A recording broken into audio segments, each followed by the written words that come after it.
Human beings do not simply experience life, they organize it into stories. Experiences happen continuously, but the mind cannot hold reality as raw, disconnected events for very long.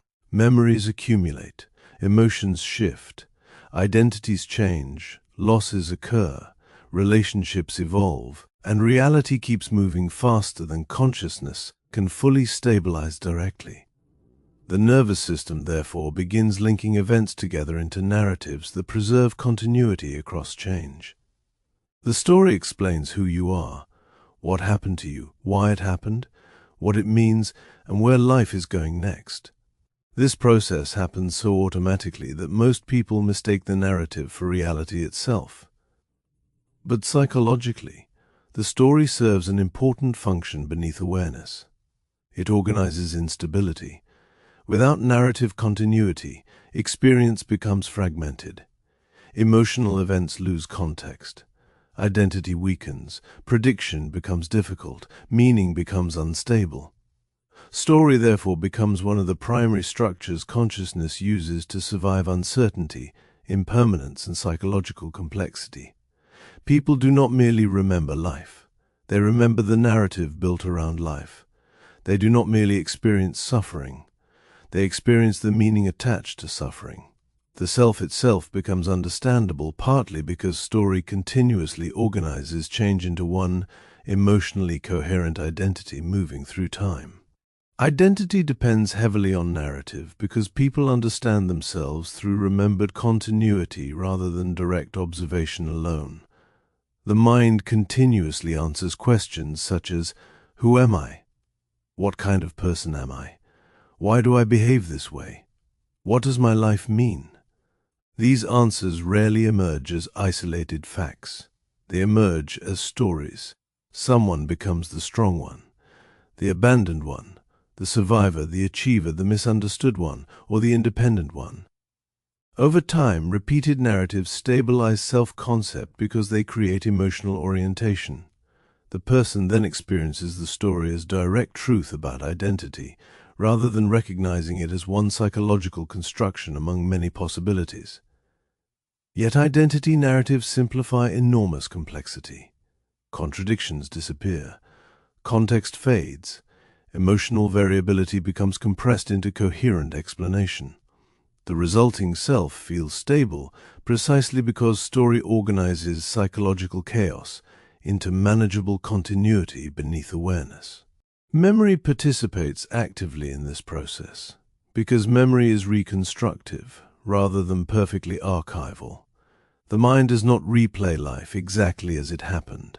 It continuously rebuilds experiences according to current identity, emotion, meaning, and narrative coherence.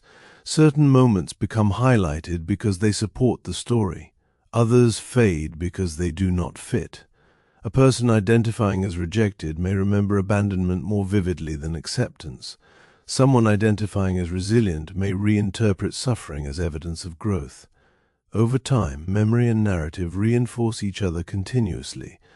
The story shapes memory selection. Memory strengthens the story. The resulting identity feels deeply real because the nervous system repeatedly reconstructs evidence supporting continuity beneath awareness. People therefore remember not only events, they remember the emotional narrative, organizing those events into meaning. Pain becomes especially powerful because suffering almost always demands explanation. Emotional wounds feel incomplete until the mind organizes them into meaning. Loss becomes "this made me stronger." Betrayal becomes "people cannot be trusted." Rejection becomes "I was never enough." The suffering itself matters, but the story attached to suffering often shapes identity even more deeply than the original event. Once stabilized, painful narratives become emotionally protective because they reduce uncertainty. The person now understands why life hurts and how to predict future pain. The resulting narrative may create suffering, yet it still stabilizes emotional orientation. This is why painful identities often persist long after the original wound faded. The story survived because the nervous system organized itself around it beneath awareness. Purpose emerges from narrative for the same reason. Human beings tolerate difficulty more effectively when suffering feels meaningful. The nervous system constantly searches for coherence because meaningless instability creates psychological distress. Story transforms chaos into direction. Struggle becomes growth. Loss becomes transformation. Effort becomes purpose. Even painful experiences become emotionally survivable when integrated into a broader narrative structure explaining why they matter. This is why meaning feels emotionally necessary. It stabilizes existence against randomness. Without narrative continuity, life becomes a sequence of disconnected experiences difficult for consciousness to organize coherently. Purpose, therefore, functions partly as narrative structure, preserving emotional orientation beneath awareness. Relationships become deeply integrated into narrative identity because people rarely remember others only as individuals. They remember them as chapters within the story of the self. Certain people become symbols of belonging, rejection, transformation, innocence, growth, betrayal, safety, ambition, or loss. Over time, relationships stop existing only in the present emotional moment and begin functioning as structural pieces inside identity continuity itself. A first love may become the story of who you used to be. A betrayal may become the explanation for why trust became difficult. A friendship may become evidence that a certain period of life mattered. The nervous system continuously integrates relational experiences into narrative meaning because relationships stabilize enormous portions of emotional orientation, identity, and memory across time. So, seeing people often feels larger than losing the person alone. The loss threatens narrative continuity. Entire emotional chapters suddenly become unstable. The mind then struggles not only with absence, but with reconstructing meaning around who the self becomes without that relationship occupying its previous place inside the story. Grief, therefore, frequently reflects narrative reorganization as much as emotional pain. The person is not only mourning someone else, they are mourning the version of reality and identity that existed when that relationship still belonged to the emotional structure of life. Narratives also protect people from uncertainty because stories simplify complexity into emotionally manageable explanations.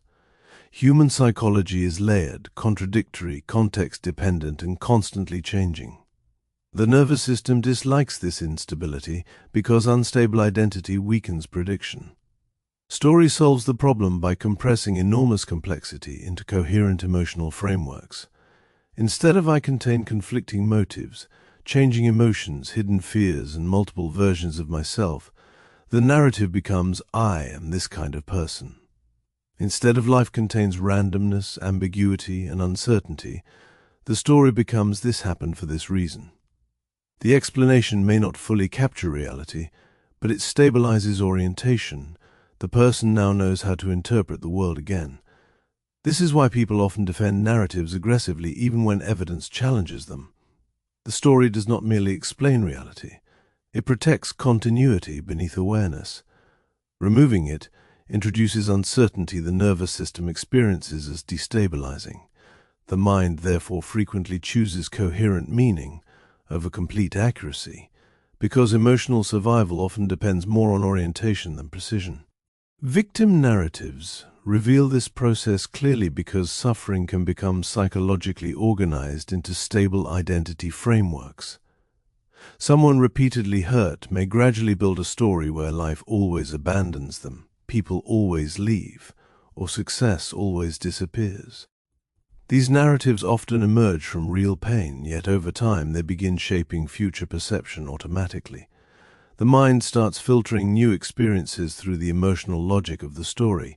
Neutral events become evidence, rejection becomes confirmation, contradictory experiences receive less attention because they threaten continuity.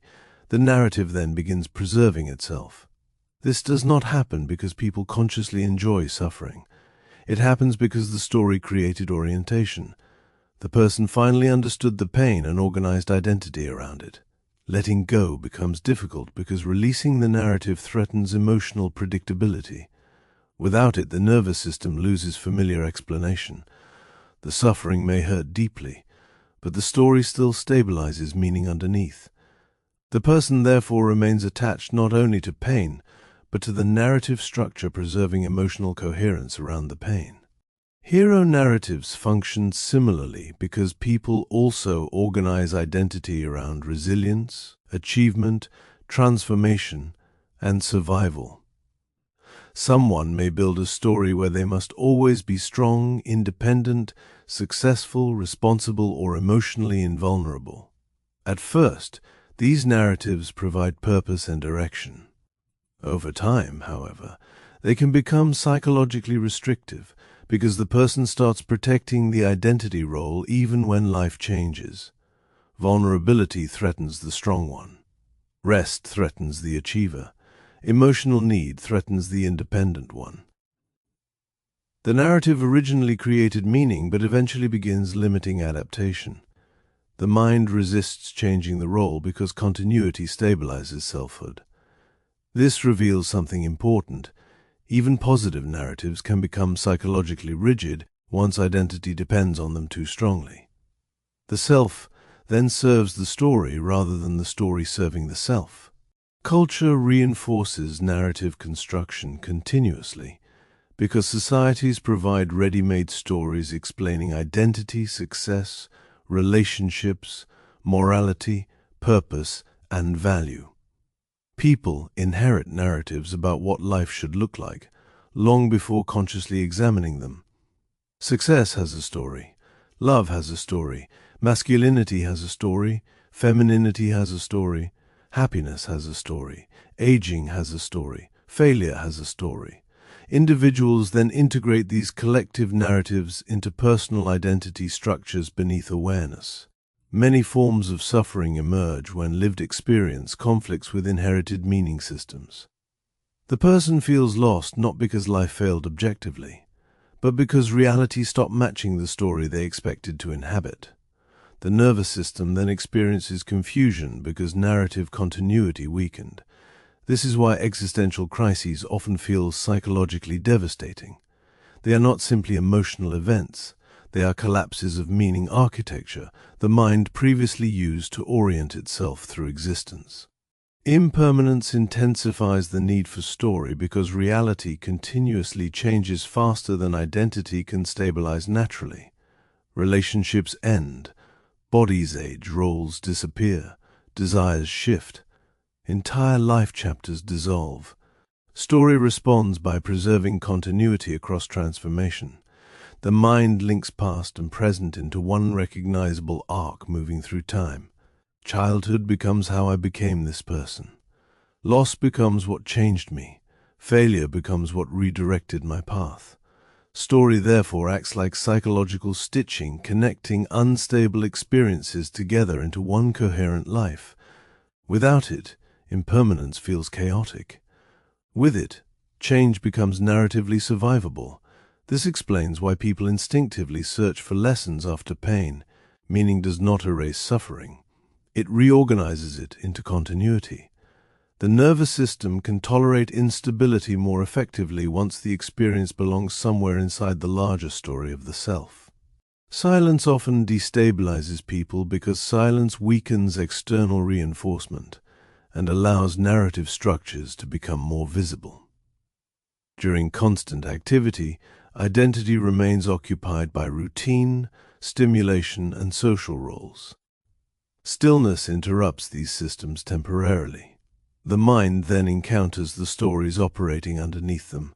Who am I? What happened to me? What matters? What am I becoming? Why do I feel this way? Many people experience discomfort in silence partly because narrative identity becomes harder to ignore once distraction fades.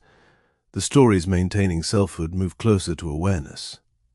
This is one reason introspection can feel unsettling.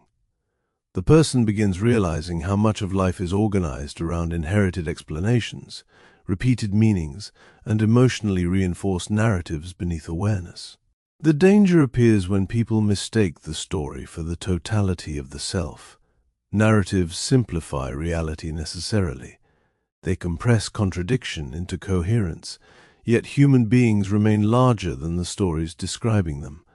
A person may outgrow the identity they built after suffering. They may become more than the role protecting them. They may discover emotions, motivations, or possibilities excluded by the narrative. But changing the story feels frightening because continuity weakens. The nervous system loses orientation temporarily. This is why reinvention often feels psychologically painful. The old story no longer fits, yet the new one remains unfinished. The self enters narrative uncertainty. Identity becomes fluid again. The person then experiences confusion not because something is wrong, but because meaning itself is reorganizing beneath awareness. Many transformative moments in life are actually narrative shifts rather than external changes alone. The event matters, but what changes most profoundly is the story organizing the event afterward. Someone stops seeing themselves as broken and begins seeing themselves as healing. Someone stops being the abandoned one and becomes the person who survived. Someone stops organizing life around proving worth and begins organizing life around connection. The external reality may remain similar, yet identity transforms because meaning changed. This reveals how powerful narrative construction truly is. Human beings do not only live inside events, they live inside interpretations continuously reconstructed beneath awareness. Change the narrative, and enormous portions of emotional reality reorganize automatically. The deeper realization is not that life is fake or that identity is merely fiction. It is that consciousness survives instability by creating story. Narrative organizes memory, pain, attachment, identity, impermanence, and meaning into continuity the nervous system can emotionally inhabit. Without story, experience fragments. The self loses coherence. Reality becomes difficult to navigate psychologically. Yet the stories preserving continuity are still constructions, adaptive, meaningful, emotionally necessary constructions. Once this becomes visible, self-understanding changes fundamentally.